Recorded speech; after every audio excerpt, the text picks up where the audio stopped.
Assalamualaikum warahmatullahi wabarakatuh. Salam pencerahan. Apa kabar pemirsa TV Bu dimanapun Anda berada? Ragam informasi yang cerdas dan mencerahkan akan kami rangkum selama 30 menit ke depan.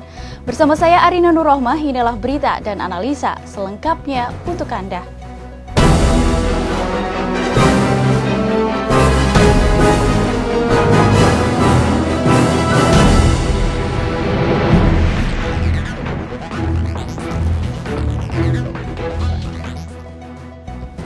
Mengawali berita pertama pemirsa, Dewan Perwakilan Rakyat menggelar paripurna dengan agenda tunggal memaparkan pandangan seluruh fraksi mengenai penyusunan RAPBN 2015 yang diawali Menteri Keuangan Bambang Brojonegoro. Dewan Perwakilan Rakyat menggelar paripurna RAPBN 2016 di Kompleks Parlemen Jakarta. Dalam sidang yang dipimpin Wakil Ketua DPR RI Taufik Kurniawan mengagendakan mendengarkan tanggapan Menteri Keuangan Bambang Brojonegoro terhadap pandangan fraksi-fraksi mengenai susunan RAPBN 2016. Beberapa pandangan tersebut antara lain dari fraksi PKB, PKS, dan Hanura terkait dengan desa. Pemerintah sependapat mengenai perlunya meningkatkan alokasi dana desa. Upaya akselerasi Undang-Undang Dana Desa dilakukan pemerintah untuk mendorong pemerintah kabupaten kota untuk segera menertibkan peraturan tata cara pembagian dana desa. Pemerintah sependapat mengenai perlunya meningkatkan alokasi dana desa secara lebih signifikan. Untuk mempercepat pemenuhan kewajiban pengalokasian dana desa sesuai amanat Undang-Undang 6 tahun 2014, pemerintah telah menetapkan peta jalan pemenuhan alokasi dana desa yang dikeluarkan dalam peraturan pemerintah nomor 22 tahun 2015, yaitu mencapai 10% pada tahun 2017 secara bertahap dari dan di luar dana transfer ke daerah. Setelah pandangan fraksi-fraksi disampaikan dalam paripurna, selanjutnya ditindaklanjuti dan dikaji lebih lanjut di masing-masing komisi sesuai bidangnya. Seperti yang disampaikan Bambang Brojonegoro mengenai dana desa yang ditanggungjawabkan kepada Komisi 2. Rizky Nurul Ilmi, Muhammad Surya Saputra memberitakan dari Jakarta. Pemirsa, Komisi 8 menegaskan kepada Kementerian Agama agar lebih serius dan cepat menertibkan Biro Perjalanan Umroh dan Haji yang nakal. Minat umat Islam untuk melaksanakan umroh begitu besar. Rata-rata setiap tahun mencapai 500.000 jamaah umroh setiap tahunnya. Melihat banyaknya kesempatan untuk mendapatkan pundi-pundi rupiah, banyak agen umroh nakal yang memanfaatkan peluang ini. Beberapa waktu lalu, bahkan ada kasus di mana jamaah umroh tidak bisa kembali ke tanah air karena paspor, sehingga ditahan oleh petugas imigrasi Arab Saudi. Belum lagi soal biaya penginapan yang belum dibayarkan Biro Perjalanan. Menyikapi hal ini, Komisi 8 DPR RI menegaskan kepada pemerintah untuk segera melakukan tindakan tegas, serta mencabut izin biro-biro perjalanan umroh nakal dan memperketat seleksi dan perizinan pendirian biro umroh. Ini soal umroh, jadi banyak ada banyak jamaah umroh kita yang diterlantarkan oleh biro-biro travel perjalanan haji dan umroh di Saudi terutama. Nah, karena itu Komisi 8 meminta kepada Kementerian Agama untuk melakukan penertiban terhadap biro-biro perjalanan. Jika terdapat biro perjalanan haji yang terbukti melanggar hukum berupa penipuan atau tidak komitmen dengan apa yang mereka janjikan kepada jamaah. Penertiban ini dilakukan untuk memberikan efek jera bagi biro umroh yang jumlahnya banyak, sekitar 1.600 biro umroh di tanah air, sehingga kejadian penelantaran jamaah umroh tidak terjadi lagi. Arina Nurrohmah, Alfian Fahri memberitakan dari Jakarta. Pemirsa, Komisi 8 DPR RI menyetujui usulan pemerintah soal pelarangan naik haji lebih dari satu kali. Hal ini dilakukan untuk mengurangi tingginya antrean haji. Hal yang perlu diperhatikan masyarakat Indonesia jika Anda telah menunaikan haji dan kemudian akan kembali menunaikan ibadah haji tahun 2016, harus siap-siap jika dibatalkan keberangkatannya. Menteri Agama Republik Indonesia Lukman Hakim Saifuddin segera mengeluarkan aturan baru yang menyatakan ibadah haji cukup sekali seumur hidup. Perintah menteri baru itu dikeluarkan untuk memberikan kesempatan kepada orang lain yang belum pernah menunaikannya. Ketua Komisi 8 Saleh P. Daulay mengatakan bahwa usulan pemerintah mengenai pelarangan naik haji lebih dari 1 kali sejauh ini masih diuji coba dan dirumuskan mekanismenya agar bisa berjalan dengan baik. Untuk itulah, pemberlakuan peraturan baru ini dilaksanakan tahun depan. Karena sekarang sebagian dari jamaah itu sudah mendaftar ulang, terutama yang Haji Plus. Maka aturan ini mungkin untuk tahun ini belum bisa mereka terapkan. Jadi mungkin tahun depan ini baru berlaku secara efektif dilakukan oleh Kementerian Agama. Nah, ada banyak hal mungkin yang mereka pertimbangkan, termasuk bagaimana status dari para pembimbing-pembimbing haji yang berangkat setiap tahun itu. Apakah aturan itu bisa berlaku ke mereka atau ada dibuat klausul khusus yang mengecualikan beberapa orang tertentu yang diperbolehkan untuk menunaikan ibadah haji beberapa kali. Nah, ini yang mereka sedang memikirkan supaya tidak ada kecemburuan dan ketidakadilan di dalam perumusan aturan itu. Pemberlakuan ini bisa saja dilakukan jika segala bentuk mekanisme sudah disepakati dan DPR RI mengesahkannya lebih cepat. Arina Nurrohmah, Alfian Fahri memberitakan dari Jakarta. Ya, penurunan biaya haji tahun 2015 yang diumumkan pemerintah sebesar $502 Amerika disambut baik oleh seluruh masyarakat. Presiden Joko Widodo telah menandatangani Peraturan Presiden Nomor 64 Tahun 2015 tentang biaya penyelenggaraan haji tahun 1436 Hijriah atau 2015 Masehi. Sesuai Perpres ini, penyelenggaraan biaya haji mengalami penurunan sebesar $502 Amerika. Dari $3.219 Amerika menjadi $2.717 Amerika.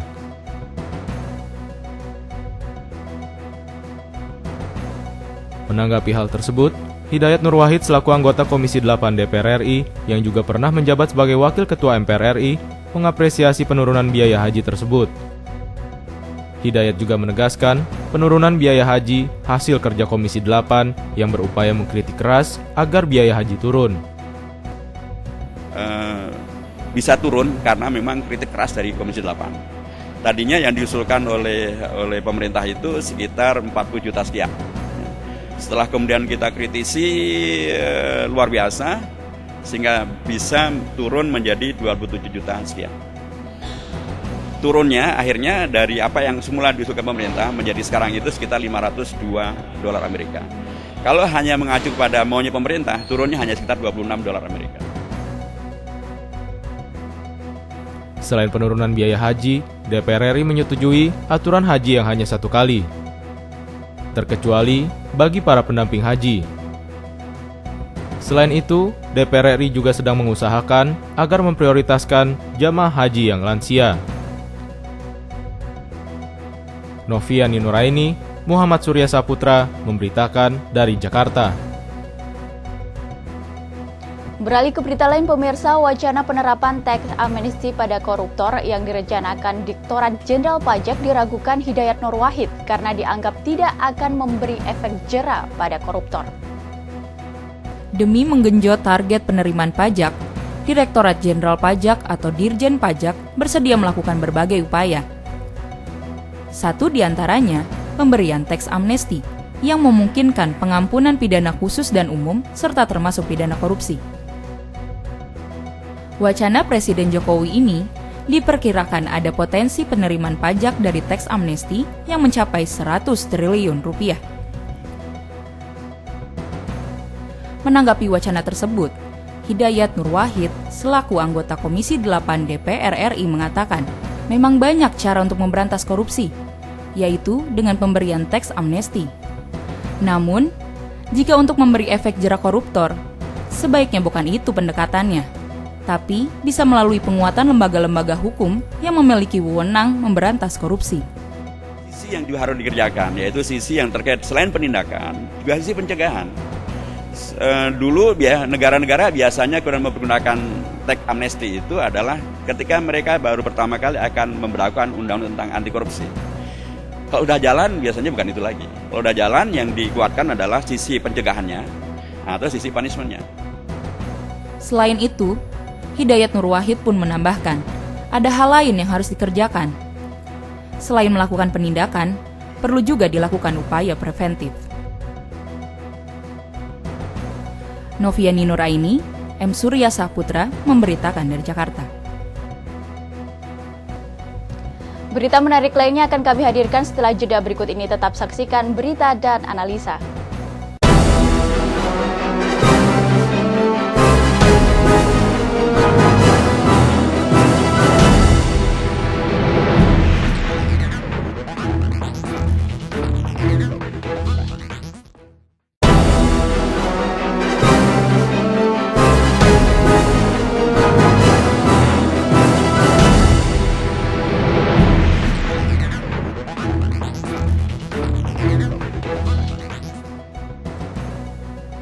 Terima kasih pemirsa masih bersama kami dalam berita dan analisa. Pemirsa, dalam pembukaan Muhammadiyah Expo 2015 yang diresmikan oleh Mufidah Kala, menampilkan beberapa atraksi seperti seni bela diri dan tarian tradisional. Berikut liputan selengkapnya untuk Anda. Pembukaan Muhammadiyah Expo 2015 yang diadakan di Pelataran Timur Monas, Jakarta, dihadiri sejumlah pejabat dan duta besar negara sahabat, seperti istri Wakil Presiden Republik Indonesia, Mufidah Yusuf Kala, Zulkifli Hasan, dan beberapa anggota DPR RI. Dalam pidatonya, istri Wakil Presiden Republik Indonesia Mufidah Yusuf Kala mengapresiasi digelarnya acara Muhammadiyah Expo 2015. Dirinya menilai acara ini sejalan dengan program pemerintah dalam penguatan ekonomi masyarakat, dan diharapkan Muhammadiyah mampu mensosialisasikannya di dalam negeri maupun luar negeri. Hal ini juga bisa menjadi awal penguatan ekonomi kerakyatan masyarakat ASEAN. Expo yang digelar oleh Majelis Ekonomi dan Kewirausahaan Pimpinan Pusat Muhammadiyah sejalan dengan searah dengan program kerja Dewan Kerajinan Nasional atau Dekranas. Saya yakin sejalan pula dengan program kerja di berbagai kementerian. Beragam pernak-pernik penampilan juga turut memeriahkan acara pembukaan Muhammadiyah Expo. Penampilan yang disajikan diantaranya aneka macam tarian Nusantara mulai dari tari khas Lampung, lenggang zapin Betawi, dan sigeh pengunten, serta pencaksilat. Selain itu, ada kirap budaya dari warga Muhammadiyah dengan beraneka macam atribut, seperti penampilan marching band, tapak suci, serta Hizbul Waton. Keunikan penampilan putra-putri Muhammadiyah ini juga akan diperlihatkan pada Muktamar Muhammadiyah ke-47 di Makassar nanti.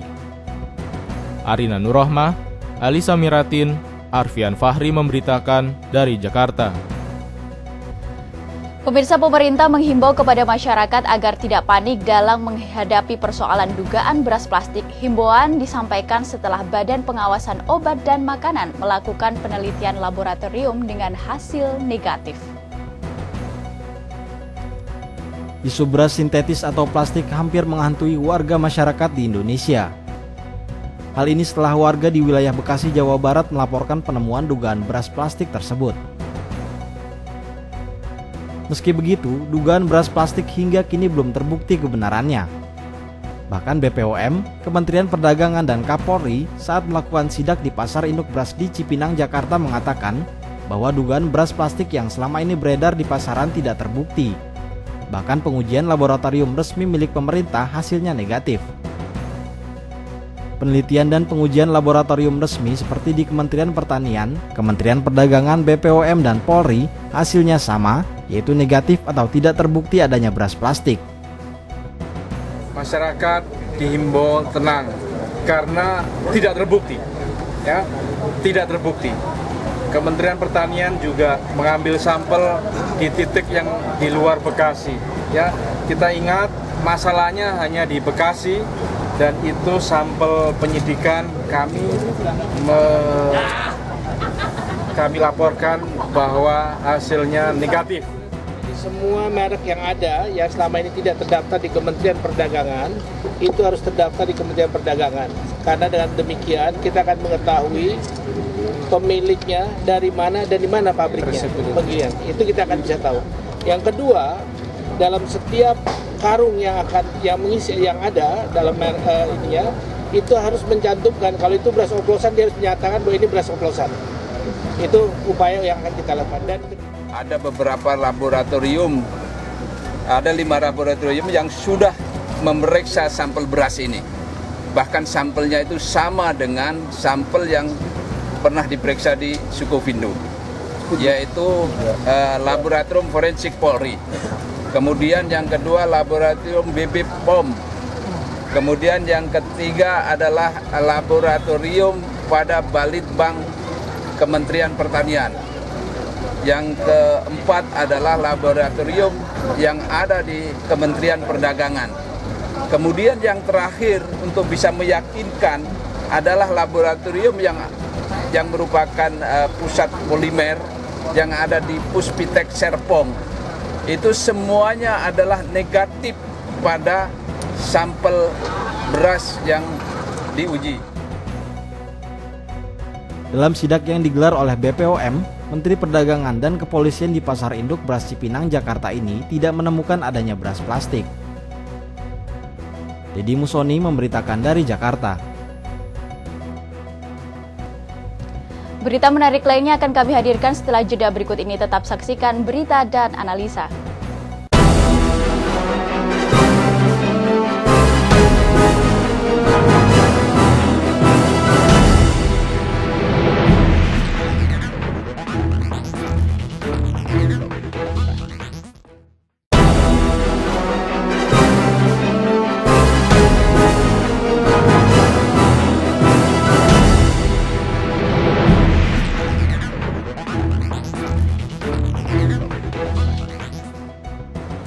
Pemirsa, pimpinan wilayah Ikatan Pelajar Muhammadiyah Daerah Istimewa Yogyakarta melakukan aksi penggalangan dana dan solidaritas kemanusiaan untuk Rohingya akan digelar di titik 0 km.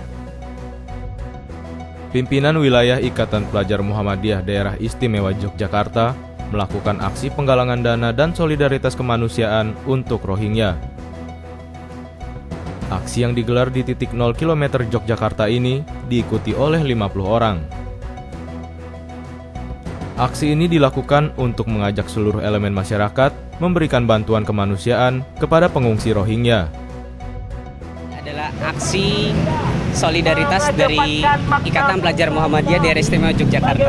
Kami dari pimpinan wilayah Ikatan Pelajar Muhammadiyah Daerah Istimewa Yogyakarta bersama dengan seluruh pelajar se-DIY mengadakan aksi solidaritas terhadap kaum yang ditindas oleh negaranya sendiri, yaitu kaum Muslim Rohingya, di mana secara minoritas mereka Muslim tapi disingkirkan dari negaranya dan tidak diakui. Selain itu, Ikatan Pelajar Muhammadiyah juga meminta kepada pemerintah Indonesia untuk membantu pengungsi Rohingya atas dasar kemanusiaan, serta meminta negara-negara ASEAN untuk dapat duduk bersama dan menyelesaikan konflik yang terjadi di Myanmar. Selanjutnya, penggalangan dana tersebut akan disalurkan ke Lazismu. Ikatan Pelajar Muhammadiyah Daerah Istimewa Yogyakarta berharap bantuan ini dapat dipergunakan sebaik-baiknya. Asrul Sabtono memberitakan dari Yogyakarta.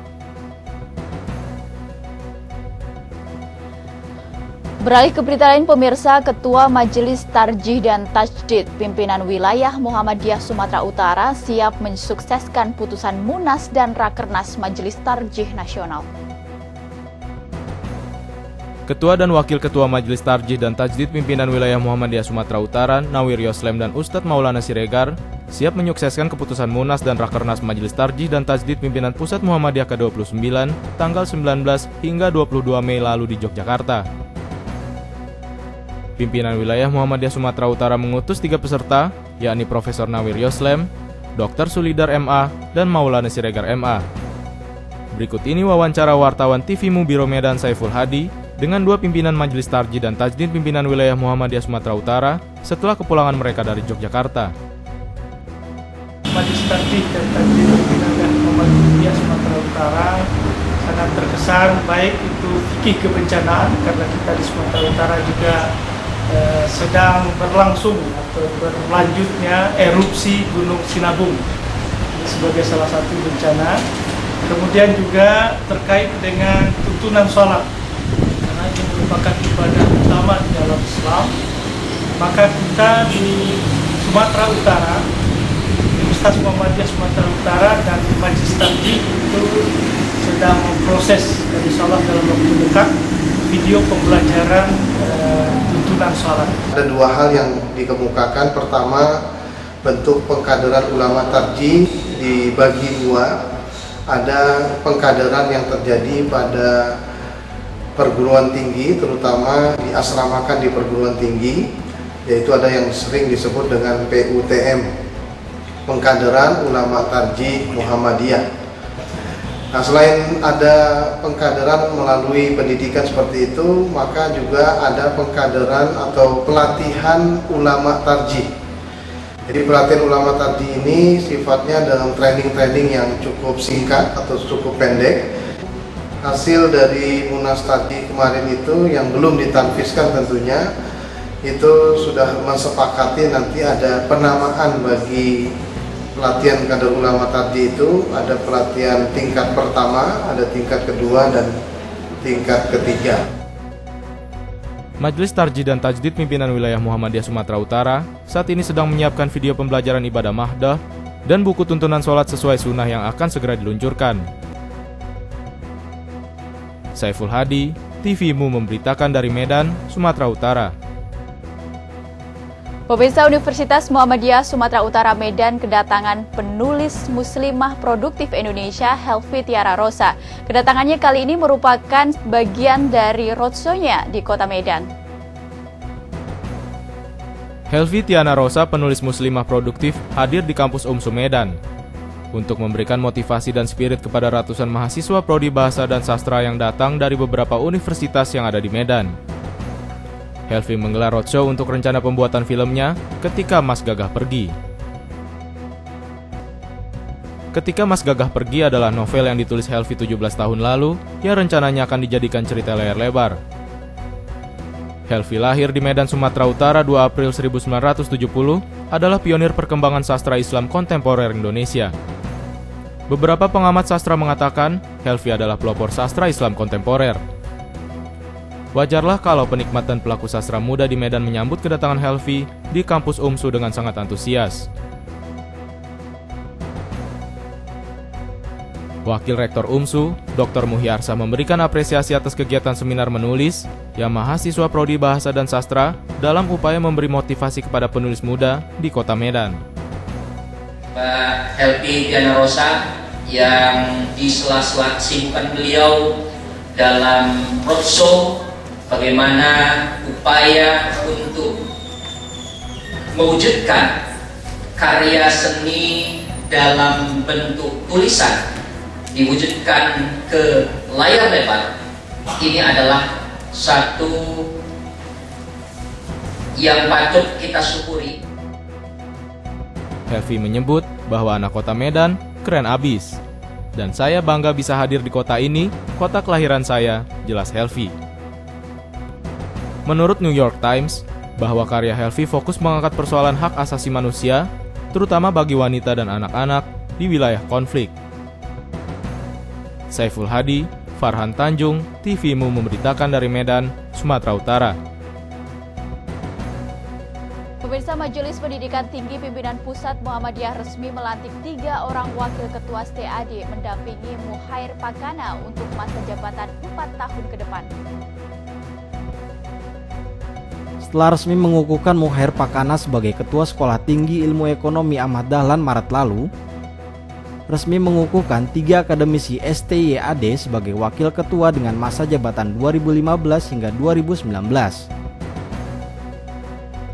Ketiga orang tersebut terdiri dari Amrizal yang ditetapkan sebagai Wakil Ketua Bidang Akademik, Husnayanti dikukuhkan sebagai Wakil Ketua Bidang Keuangan dan Sarana Prasarana, serta Sutiabudi yang diamanahkan sebagai Wakil Ketua STIAD Bidang Kemahasiswaan Alumni Penelitian dan Kerjasama. Prosesi tersebut diawali dengan pembacaan sumpah jabatan yang dipimpin langsung oleh Ketua STIAD Muher Pakana. Dalam melaksanakan amanat Perserikatan Muhammadiyah senantiasa bersungguh-sungguh. 1. Menjunjung tinggi prinsip Allah sesuai Al-Quran dan Sunnah Rasul. Dalam sambutannya, Muher Pakana menyampaikan ucapan selamat dan menghimbau kepada ketiga wakilnya tersebut untuk dapat saling bersinergi dalam mewujudkan cita-cita perguruan tinggi STIAD yang dapat melahirkan insan sosialpreneur. Dahlan Jakarta periode 2014-2018 mengucapkan selamat, semoga sukses memegang amanah tugas dari Perserikatan Muhammadiyah kepada Wakil Ketua 1 Pak Amrizal, beliau di bidang akademik, Wakil Ketua bidang akademik, kemudian Wakil Ketua bidang keuangan Ibu Husnayati, dan Wakil Ketua bidang kemahasiswaan alumni itu Pak Sutiabudi.